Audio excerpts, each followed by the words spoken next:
ఈ పనులు మాకు ఒక పక్క వండుకుంటా ఇంకో పక్క ఇది చూడండి ఎలా పగలు కొట్టిందో మొత్తము. పాపం ఎప్పటి నుంచో దాచుకున్నట్టున్నారు మా అత్తమ్మ. ఈ మేడం గారి దెబ్బకి మొత్తం ఇరిగిపోయినాయి. చశ్విక, చశ్వి ఏం చేసావు? ఏం చేసావు? ఏంటి చేతులు కట్టుకొని అలా చేయొచ్చా? చేయొచ్చా అలా?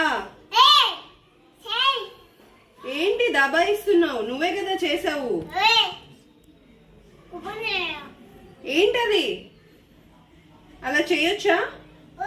తప్పు తప్పు. అలా చేయొచ్చా? చూడండి ఎలా పడుకొని ఎలా చేస్తుందో. ఇలా ఉంటది ఈమెతోటి. మా చశ్విక తోటి అంత ఈజీ కాదు. చశ్వికదా, ఇట్స్ ఓకేదా.